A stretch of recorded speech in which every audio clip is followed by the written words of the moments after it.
Ottawa, and not far away, of course, the wonderful city of Pembroke, home of the Lumber Kings. Sheldon, how are you? I'm well, thanks. Sheldon Kivas here, the head coach of the Pembroke Lumber Kings. Coming off not so good opening weekend, but that's expected when you're rebuilding, aren't you?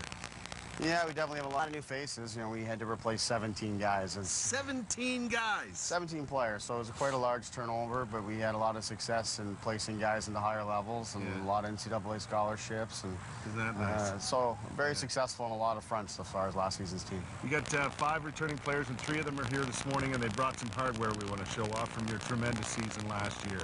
Yeah, for sure. It's good to have them. We do have a good returning group. So first of all, joining us is Brendan Gagne. Come on in, Brendan. And what trophy does Brendan have there?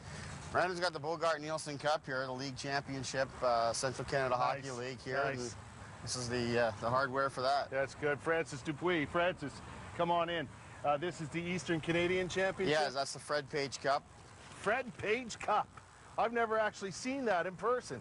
That's a good-looking trophy. It's a heavy one. Yeah, and the biggest of them all, here's Jonathan Milley with the, that's the RBC Cup. That's it. That's the RBC Cup, the national championship there.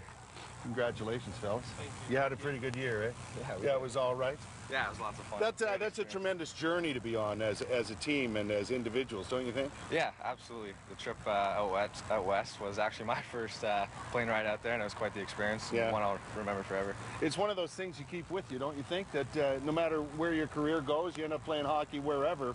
It's one of those things you never forget. Exactly. That's what my dad was telling me there too. That is, you got to keep that in your memories. It's there with you for your whole life. Something to tell your kids about in the future. Exactly. I mean, you know, I won a few games as a hockey player, but nothing like that, and you never forget them. You really don't. No. Jonathan, it's something you can also pass down as the senior members of the team now to the young guys that have joined this club, right? Exactly. With our experience, it's going to be a challenge to send it back down to the next guys to be champions also. Yeah, yeah. And with 17 new faces on the team, that's not an easy task. Exactly. It's going to be hard, but with the experience with these guys here, we can push for another championship. No doubt you'll turn it around. It's only the opening weekend. You got great news because have the renovations been done to the PMC yet, or is that coming? No, it's coming. You know, there's a lot of plans in place, and I think obviously getting the $25,000 from Kraft there was a huge boost for the area and for the Memorial Center. And I think it's really kind of spurred on some bigger plans to make some major renovations. That's just the start of it all, and it's got to be done. It's one of those things you need to do, and I mean the team is super popular, right?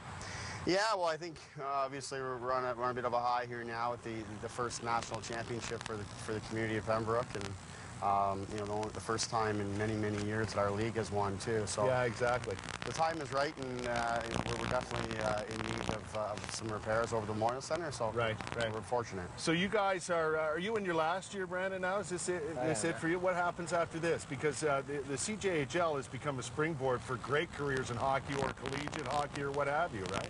Yeah, that's right. My goal is to move on next year and play some college hockey And go down to the States and further my hockey career. Excellent stuff. Francis, how about you? What are the plans? Same thing here. If I can't get anything in the States, hopefully I keep going CIF, the Canadian University system here. Right, and you know, it's an opportunity to get an education through hockey, and there's nothing wrong with that. Exactly. That was the goal of staying in this league, is getting a college career in the States, and that's going to be a great opportunity. Well, best of luck, fellas. I mean, there's been some great players that have come out of this league. There's no question about that. There's a long list of alumni for sure. I mean, yeah. The 2 divisions in our league are named the Iserman and Robinson division after the 2 most famous alumni. Exactly. There's a good reason to name them that. There's no question about that. And now we look around the NHL, dozens upon dozens of players have gone that route. And you know what? They play in Pembroke or they play in Cornwall, wherever they play. In the CJHL, it's a good stepping stone to bigger things. Absolutely. There's a lot of great things happening within our league, and I think just the national championship really put the league on the map, and not just ourselves, but the Brockville Braves a year ago had a lot of success out there on the national Todd's stage. doing well down there. Absolutely. So there's a lot of great things happening. It's a good time to be a member of our league. Yeah, and I think it's one of those growing leagues that you know, is making a comeback. All we got to do, you know what, if you want to go out and see some great junior hockey, is go to the games. That's it. Right. I know you have great crowds in Pembroke, and that's not a problem. but in other arenas. We need to get people out to these hockey games. There's a lot of good hockey going on around the city of Ottawa, and it's a lot of teams need support, and there's a lot of good hockey, a lot of good young players that have bright futures there that are worth seeing for sure. Now, Brandon is related to our director of our fine show, Mike Pang. What kind of, is he your cousin or your... Yeah, my grandma and his mother are sisters. The legendary Pang hockey family. So, that's right. You know, you got a lot to live up to. Yeah, but at least his height's not an issue. No, that's true. That's true. Although I wasn't surprised to see you as the smallest in stature of the 3 players who arrived this morning. Thanks, fellas, and best of luck this year and in the future. Great to have you here. Thank you. Thanks a lot, Sheldon. All right, thank you. Have a look at this hardware, ladies and gentlemen. It's beautiful. Absolutely beautiful. These are trophies I have actually, Jeff and Leanne, never actually seen in person before. They're fantastic.